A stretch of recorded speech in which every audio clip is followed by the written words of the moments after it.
بسم اللہ الرحمن الرحیم الحمد للہ رب العالمین والعاقبۃ للمتقین والصلاة والسلام علی رسولہ الکریم۔ محترم ناظرین و سامعین،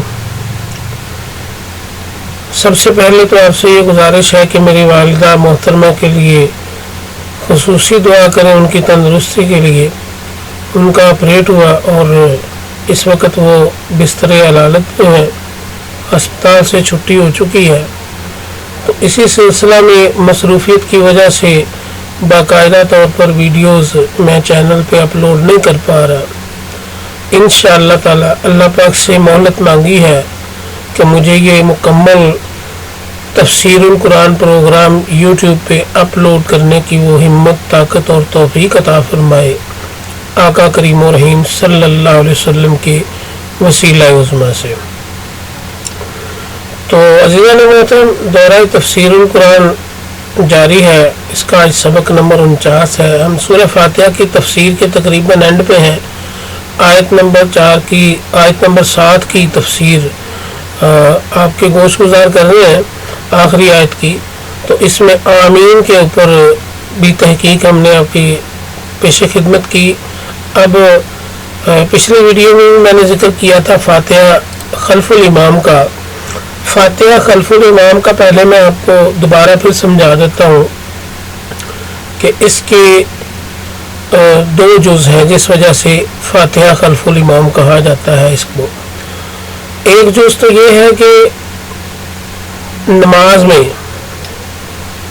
سورہ فاتحہ کا پڑھنا، اس کے بارے میں پچھلی ویڈیو میں بھی آپ کو بتایا تھا کہ پڑھنا لازمی ہے۔ اگر کسی نے اس پر نہ پڑھنے والی بات کی ہے تو وہ باطل بات ہے، لیکن ہے ضرور نہ پڑھنے والی بات۔ کتب احادیث میں یہ بات ملتی ضرور ہے، تفاسیر میں احادیث میں یہ بات ملتی ضرور ہے کہ کچھ لوگ اس کے نہ پڑھنے کے قائل ہیں، مگر ان کے اقوال باطل ہیں۔ اب آگے دوسرا جز یہ ہے کہ فاتحہ خلف الامام یعنی کہ سورہ فاتحہ نماز کی حالت میں اکیلے کس طرح پڑھنی ہے اور باجماعت کس طرح پڑھنی ہے، یہ ایک اختلافی مسئلہ ہے۔ اکیلے تو آپ نے پڑھنی ہے لازمی، اس میں تو کوئی اختلاف نہیں ہے۔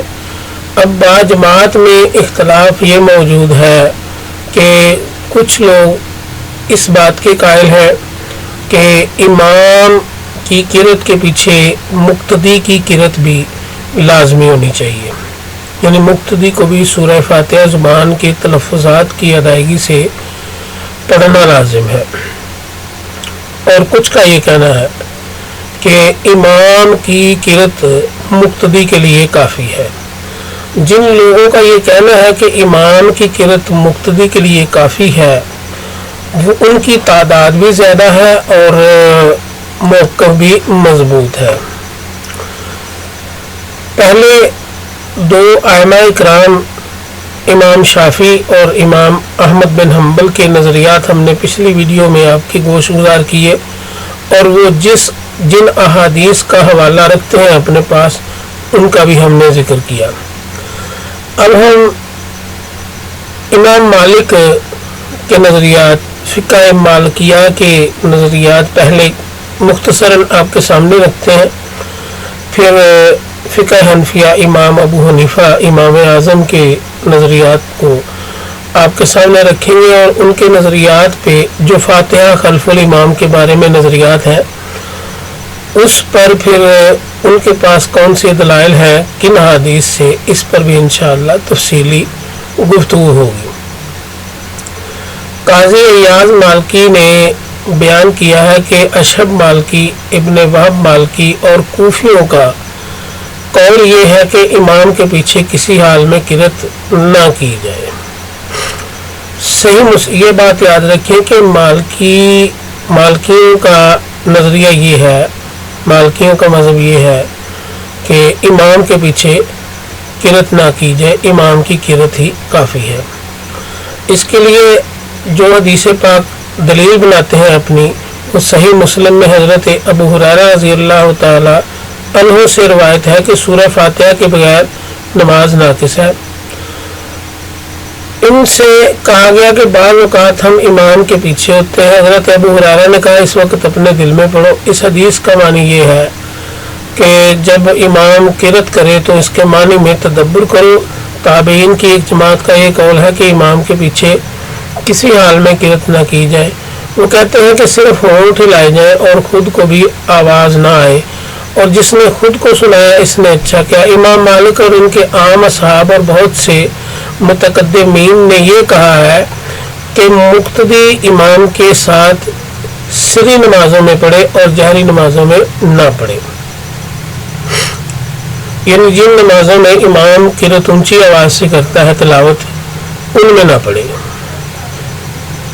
جس میں فجر, مغرب اور عشاء کی نمازیں ہیں. اور جو سری نمازیں ہیں یعنی جن میں آہستہ آواز سے امام قرأت کرتا ہے, قرآن پاک کی تلاوت کرتا ہے, وہ ظہر اور عصر ہے. امام احمد نے یہ کہا ہے کہ امام کے پیچھے سری اور جہری دونوں نمازوں میں سورہ فاتحہ پڑھے. امام شافعی کی اس میں 3 قول ہیں. ایک قول کوفیین کی طرح ہے, ایک قول امام احمد کی مثل ہے, اور ایک قول جمہور صحابہ اور تابعین کی مثل ہے. امام احمد اور داؤد ظاہری کے نزدیک سورہ فاتحہ کا سری نمازوں میں پڑھنا فرض ہے. ہمارے نزدیک اس میں اختلاف ہے, ایک قول سنت ہے اور ایک قول مستحب ہے. تو یہ فقہ مالکیہ کے نظریات اور جن حدیث سے استدلال ہے ان کا آپ کے گوش گزار کی. اب فقہ احناف کے نظریات اور فقہ احناف کے پاس کیا دلائل ہے, اس پر ہم تفصیلی بحث کرتے ہیں. علامہ مرغنانی حنفی لکھتے ہیں کہ مقتدی امام کے پیچھے قرأت نہ کرے.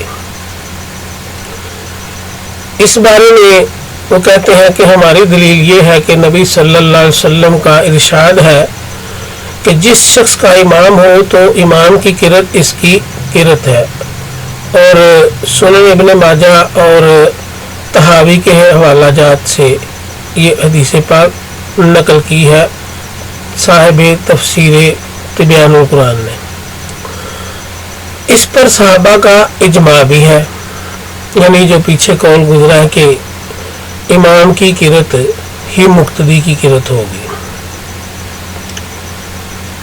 یہ رکن امام اور مقتدی دونوں کے درمیان مشترک ہے, لیکن مقتدی کا کام یہ ہے کہ وہ خاموش رہے اور سنے.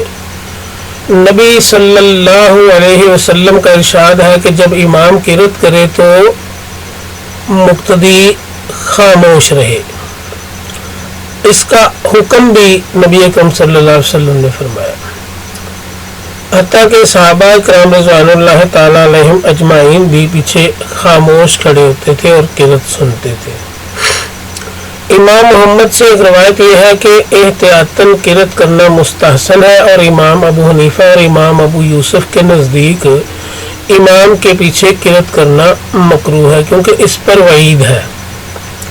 اب آپ نے گفتگو کو توجہ سے سننا ہے کہ امام ابو حنیفہ نے اپنے دلائل میں کیسی بحث کی ہے اور اس کو مکروہ کیوں قرار دیا ہے. علامہ کمال الدین ابن حمام حنفی لکھتے ہیں کہ قرآن مجید میں تمام نمازیوں کو قرأت کرنے کا حکم دیا گیا ہے. جس قدر قرآن مجید آسانی سے پڑھ سکتے ہو پڑھو, یہ اللہ کا فرمان ہے. اور رسول اللہ صلی اللہ علیہ وسلم کا بھی یہی حکم ہے کہ کوئی نماز قرآن مجید پڑھے بغیر نہیں ہو سکتی. لیکن جب حدیث صحیح میں وارد ہے کہ جس شخص کا امام ہو تو امام کی قرأت اس شخص کی قرأت ہے, تو اس آیت اور حدیث کے عموم کی تخصیص کرنا واجب ہے, جیسا کہ ائمہ ثلاثہ کا قاعدہ ہے. اس لیے مقتدی اس حکم کے عموم سے خارج ہے. آپ کو اتنی بات کی سمجھ لگی ہوگی, ائمہ ثلاثہ یعنی 3 امامین فقہ کے 3 امام اس بات کے قائل ہیں کہ امام کی قرأت ہی مقتدی کی قرأت قرار پائے گی, لہذا مقتدی کو الگ سے قرأت کرنے کی ضرورت نہیں ہے. اس پر اجماع بھی ہے کہ رکوع میں نماز کو پانے والا نماز کی رکعت کو پا لیتا ہے. یہ ایک بڑی مضبوط دلیل ہے فقہ حنفیہ کے پاس۔ اب اس نے نہ قرأت سنی نہ خود قرأت کی، مگر رکوع کی حالت میں اس نے پہلی رکعت کو پا لیا اس نے، لہذا یہ ایک بہت بڑی مضبوط دلیل ہے۔ حالانکہ اس رکعت میں اس نے قرأت نہیں کی ہے، اس سے معلوم ہوا کہ مدرک رکوع بھی قرأت کے عموم سے مقتدی جو ہے وہ خارج ہے، عمومی حکم سے خارج ہے۔ اسی طرح جس حدیث میں ہے کہ اللہ اکبر کہو پھر تم کو جس قدر قرآن یاد ہے پڑھو، یہ بھی مقتدی کے غیر پر محمول ہے، تاکہ دلائل میں تطبیق ہو، بلکہ یہ کہا جائے گا کہ مقتدی کے لیے بھی شرعاً قرأت ثابت ہے، کیونکہ امام کی قرأت مقتدی کی قرأت ہے۔ اگر مقتدی نے قرأت کی تو ایک نماز میں 2 قرأتیں ہو جائیں گی۔ تو یہ حدیث متعدد اسانید سے حضرت جابر بن عبداللہ نے نبی صلی اللہ علیہ وسلم سے روایت کی ہے۔ امام دارقطنی، امام بہقی اور امام ابن عدی نے کہا ہے کہ اس حدیث کا مرفوع ہونا ضعیف ہے، اور صحیح یہ ہے کہ یہ حدیث مرسل ہے۔ متعدد دراویوں نے اس حدیث کو ارسال سے بیان کیا، ایک سند سے امام ابو حنیفہ نے بھی اس کو مرسلاً روایت کیا ہے۔ تو ہم کہتے ہیں کہ اکثر اہل علم کے نزدیک حدیث مرسل حجت ہے، اور اس سے صرف نظر کر کے ہم یہ کہتے ہیں کہ امام ابو حنیفہ نے سند صحیح کے ساتھ اس حدیث کو مرفوعاً بھی روایت کیا ہے۔ امام محمد بن حسن نے اپنی موطا میں روایت کیا ہے کہ از ابو حنیفہ از ابو الحسن موسیٰ بن ابی عائشہ از عبداللہ بن شداد از جابر رضی اللہ تعالیٰ عنہ از نبی صلی اللہ علیہ وسلم حسب ترتیب۔ آپ صلی اللہ علیہ وسلم نے فرمایا کہ جس شخص نے امام کے پیچھے نماز پڑھی تو بے شک امام کی قرأت اس شخص کی قرأت ہے۔ اس حدیث کو سفیان، شریک، جریر اور ابو الظہیر نے اپنی اپنی اسانید صحیحہ کے ساتھ اپنی اپنی مسانید میں مرفوع روایت کیا ہے، اور سفیان کی سند امام مسلم کی شرط کے مطابق صحیح ہے، اس لیے مخالفین کا اس حدیث کو مرسل قرار دینے پر اصرار کرنا باطل ہے، کیونکہ اگر شکا راوی کسی حدیث میں متفرد ہو تو اس کو قبول کرنا واجب ہے، اور رفع ارسال پر زیادتی ہے، اور شکا اگر متفرد ہو تب بھی اس کی زیادتی مقبول ہوتی ہے۔ چہ جائے کہ یہاں 4 سے زائد سکہ راوی اس حدیث کو مرفوعاً روایت کر رہے ہیں، اور سکہ راوی کبھی حدیث کی ایک سند کو ارسال سے بیان کرتا ہے اور کبھی اتصال سے۔ امام ابو عبداللہ حاکم نے اپنی سند کے ساتھ حضرت جابر رضی اللہ تعالیٰ عنہ سے روایت کیا ہے کہ نبی صلی اللہ علیہ وسلم نے نماز پڑھائی، آپ کے پیچھے ایک شخص قرأت کر رہا تھا، نبی صلی اللہ علیہ وسلم کے ایک صحابی اس کو نماز میں قرأت سے روکتے رہے، جب وہ شخص نماز سے فارغ ہوا تو اس نے صحابہ سے کہا کیا تم مجھ کو رسول اللہ صلی اللہ علیہ وسلم کے پیچھے نماز میں قرأت کرنے سے منع کرتے ہو؟ وہ دونوں تکرار کرنے لگے، حتیٰ کہ نبی صلی اللہ علیہ وسلم سے اس کا ذکر کیا۔ نبی صلی اللہ علیہ وسلم نے فرمایا کہ جو شخص امام کے پیچھے نماز پڑھے تو امام کی قرأت اس شخص کی قرأت ہوتی ہے۔ امام ابو حنیفہ نے ایک روایت سے بیان کیا ہے کہ ظہر یا عصر کی نماز میں ایک شخص نے قرأت کی تو اس کو ایک صحابی نے منع کیا، حدیث پاک۔ اس سے معلوم ہوا کہ حدیث کی اصل یہ واقعہ ہے، اور حضرت جابر رضی اللہ تعالیٰ نے بھی کبھی پورا واقعہ بیان کیا اور کبھی صرف اس کا حکم بیان کر دیا، اور کبھی امام کے پیچھے قرأت کی ممانعت کو بیان کر دیا۔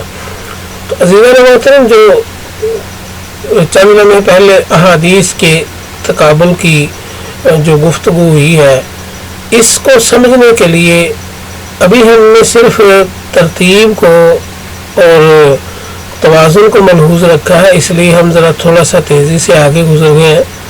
تو انشاءاللہ بہت جلد ہم شرح مسلم شریف کا بھی انعقاد کرنے والے ہیں، اور وہ بھی انشاءاللہ ہم یوٹیوب پہ اس کے مکمل لیکچر آپ کو اپلوڈ کر دیں گے۔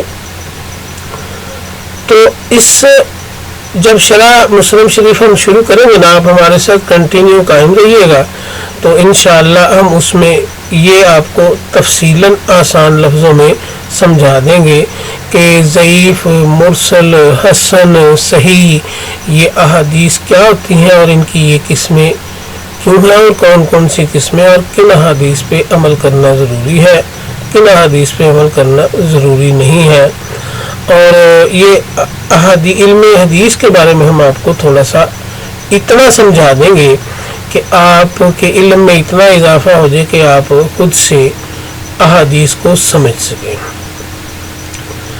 ویسے تو کسی حدیث پر مسئلہ کا قیام وہ عام انسان کے بس کی بات نہیں ہے، وہ صرف علماء کا ہی خاصہ ہے کہ وہ کسی مسئلے کو اخذ کرنے کے لیے، کسی مسئلہ کے نتیجہ پر پہنچنے کے لیے، کسی شرعی استدلال کے لیے ان کے پاس ایک حدیث نہیں ہوتی، کئی احادیث ہوتی ہیں، قرآن پاک کی آیات ہوتی ہیں، جن کو ملا کر ان کا مجموعی جو فیصلہ نکالا جاتا ہے اس پر مسئلہ اخذ کیا جاتا ہے۔ اسی لیے تو فقہ کی بہت ضرورت ہے، اور فقہ کی تقلید ہی اصل میں مشعل راہ ہے، اور جو لوگ غیر مقلدین ہیں، جو کسی کی تقلید نہیں کر پاتے، وہ صرف قرآن و حدیث کو ہی اپنا منشور سمجھتے ہیں، تو ان میں اکثر لوگ جو ہیں وہ غفلت پر مبنی ہیں۔ تو مذکورہ جو پیچھے میں نے بیان میں حدیث پاک آپ کے گوش گزار کی، اس حدیث کے معارض یہ روایت ہے کہ مجھ سے قرآن کیوں کھینچا جا رہا تھا۔ اگر کسی مقتدی نے ضرور قرآن پڑھنا ہو تو وہ سورہ فاتحہ پڑھے۔ اسی طرح امام داؤد اور امام ترمذی نے حضرت عبادہ بن صامت رضی اللہ تعالیٰ عنہ سے روایت کیا کہ ہم رسول اللہ صلی اللہ علیہ وسلم کے پیچھے فجر کی نماز پڑھ رہے تھے، رسول اللہ صلی اللہ علیہ وسلم نے قرآن مجید پڑھا تو آپ پر قرآن پڑھنا دشوار ہوا۔ جب آپ نماز سے فارغ ہوئے تو آپ نے فرمایا شاید تم اپنے امام کے پیچھے قرآن پڑھ رہے تھے۔ ہم نے کہا کہ ہاں یا رسول اللہ صلی اللہ علیہ وسلم۔ آپ نے فرمایا کہ سوائے سورہ فاتحہ کے اس طرح نہ کرو، کیونکہ جو سورہ فاتحہ نہ پڑھے اس کی نماز نہیں ہوتی۔ اس کا جواب یہ ہے، یہ چونکہ احناف کے نزدیک سری و جہری دونوں نمازوں میں سورہ فاتحہ بھی نہیں پڑھنی۔ سورہ فاتحہ چونکہ قرآن کی تلاوت ہے تو اس پہ جو ہے وہ بحث ہو رہی ہے۔ تو یہ جو اعتراض اس حدیث پاک کا ہے جو جس میں سورہ فاتحہ کا پڑھنا لازمی قرار دیا گیا، تو اس کے جواب میں عرض یہ ہے کہ جس حدیث میں امام کے پیچھے قرآن مجید پڑھنے سے منع کیا گیا اس کی سند زیادہ قوی ہے اور اس میں ممانعت علی الطلاق ہے، اور اس لیے قوت سند اور عموم کی وجہ سے وہ حدیث ان احادیث پر مقدم ہے۔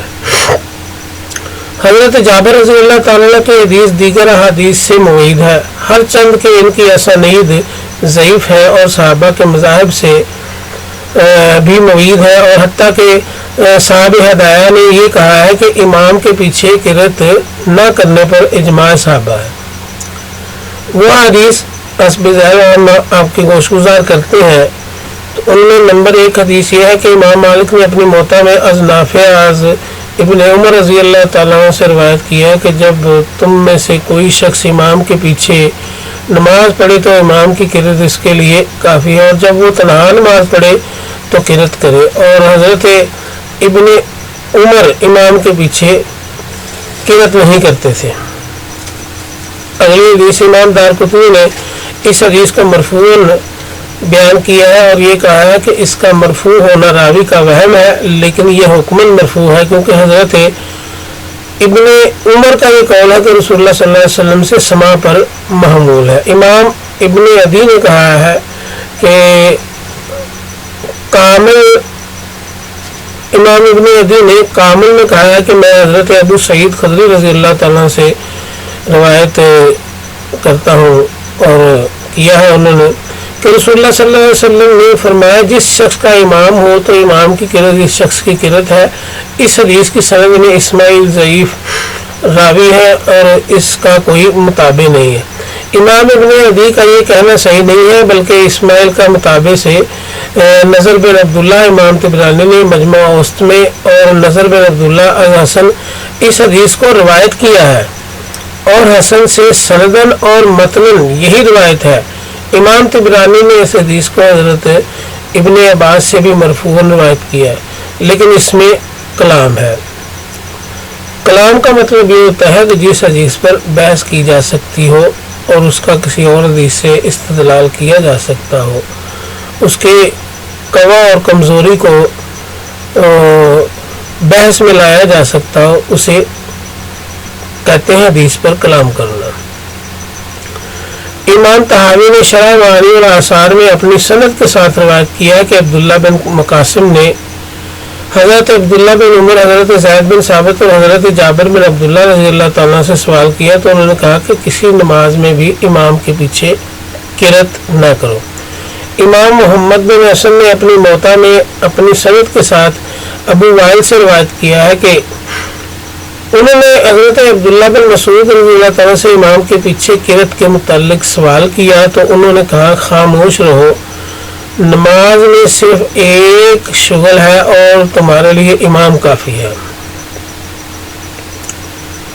اور اسی کتاب میں حضرت سعد کے بعض بیٹوں نے سے یہ بات روایت ہے کہ حضرت سعد رضی اللہ تعالیٰ نے کہا کہ میرا جی چاہتا ہے کہ جو شخص امام کے پیچھے قرت کرے اس کے منہ میں انگارے ڈال دوں۔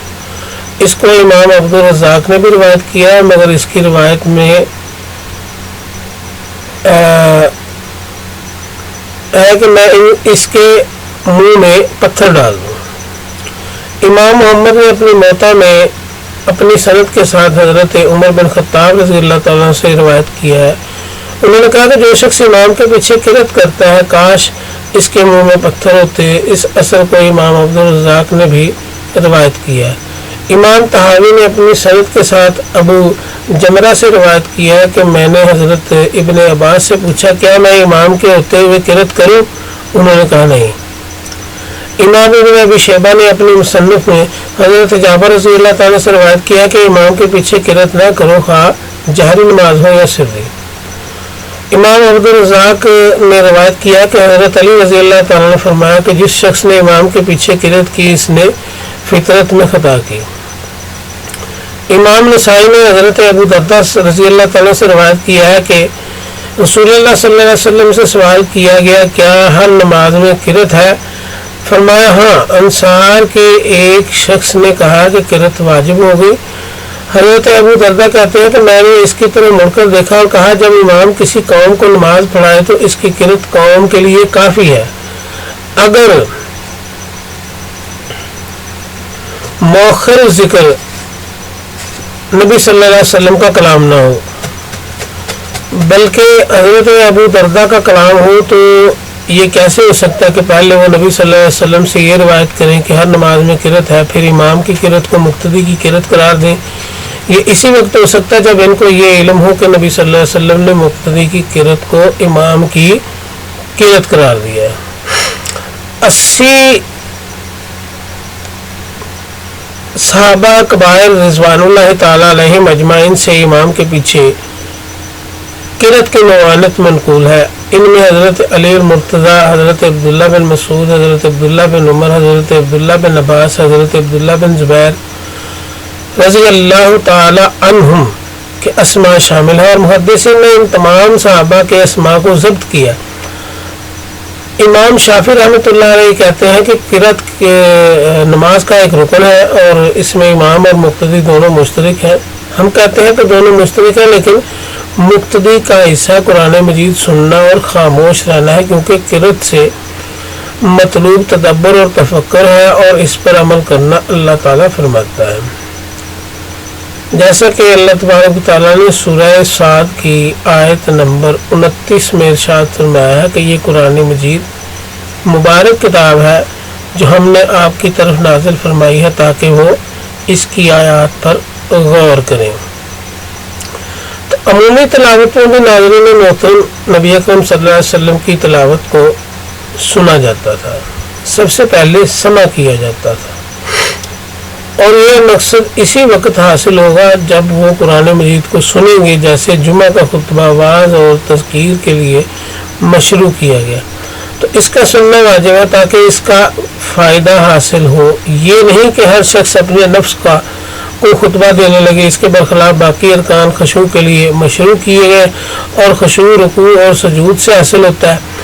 اگر یہ اعتراض کیا جائے کہ یہ وجہ تو صرف جاری نماز میں درست ہو سکتی ہے اور قرأت خلف الامام کا اختلاف تو سری نماز میں بھی ہے، اس میں یہ فائدہ کس طرح حاصل ہوگا؟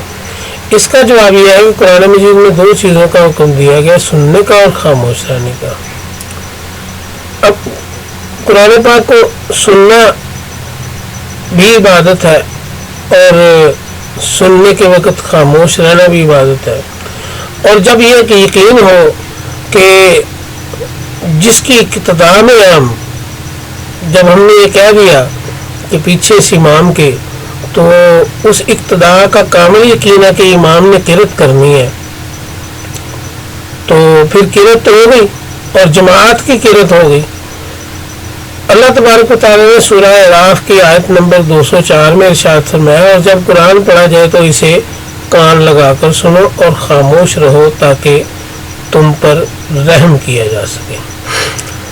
اب جو سری نماز ہے اس میں قرأت تو سنی جا رہی ہے مگر وہ انسانی کان نہیں سن پا رہے، مگر سنی جا رہی ہے، لہذا وہ خاموش رہنا بہتر ہے۔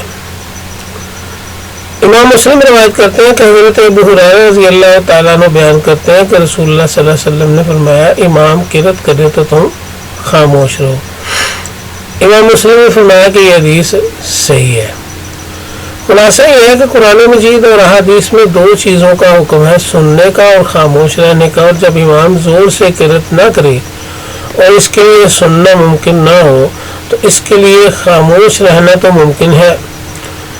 محیط میں مذکور ہے کہ مقتدی سے قرأت ساقط نہیں ہوئی، لیکن امام کی قرأت اس کی قرأت ہے، حتیٰ کہ وہ امام کے ساتھ قیام میں شریک ہو جائے تو جو قرأت کا محل ہے۔ جو دوسرا جواب یہ ہے کہ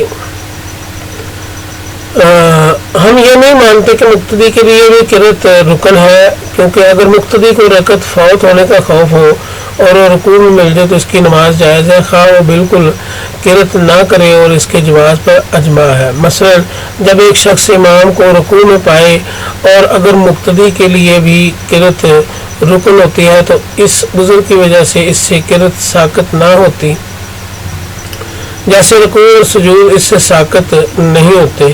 اگر یہ اعتراض کیا جائے کہ کیا رکوع کے فوت ہونے کی خدشہ سے قیام ساقط نہیں ہوتا، تو ہم کہیں گے کہ نہیں، کیونکہ اگر کوئی شخص رکوع کی حالت میں اللہ اکبر کہے تو یہ جائز نہیں، بلکہ اس کے لیے یہ ضروری ہے کہ وہ کھڑا ہو کر اللہ اکبر کہے۔ البتہ قیام کا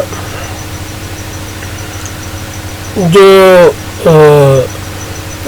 رکوع کے فوت ہونے کی خدشہ کی وجہ سے اس سے ساقط ہو جاتا ہے، اور قیام کا فرض ادنا قیام سے حاصل ہو جاتا ہے، جیسے رکوع مطلقاً جھکنے سے حاصل ہو جاتا ہے۔ امام دارقطنی روایت کرتے ہیں کہ حضرت ابو ہریرہ رضی اللہ تعالیٰ عنہ بیان کرتے ہیں کہ رسول اللہ صلی اللہ علیہ وسلم نے فرمایا، جس نے امام کی پشت سیدھی ہونے سے پہلے امام کو رکوع میں پا لیا، اس نے نماز کی رکعت کو پا لیا۔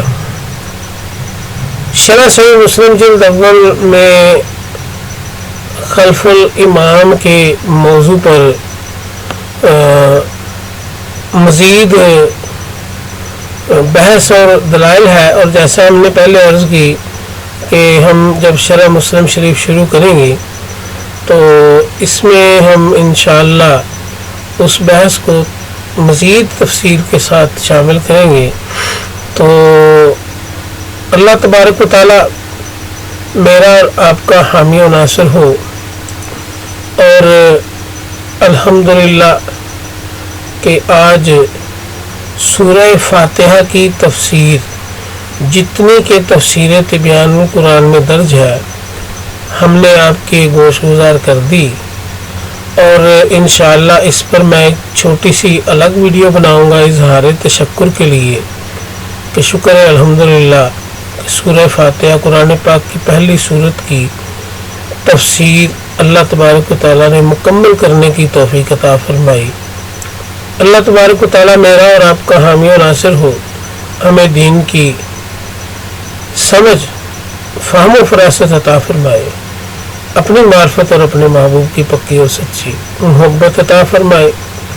دنیا میں جتنے بھی بیمار ہیں سب کے لیے دعا کرتا ہوں کہ اللہ تبارک و تعالیٰ سب کو شفائے کاملہ عطا فرمائے۔ تمام امت مسلمہ کے لیے کہ اے اللہ امت مسلمہ کو دنیا اور آخرت کی فلاح، خیر اور بھلائی عطا فرما۔ وآخر دعوانا ان الحمد للہ رب العالمین۔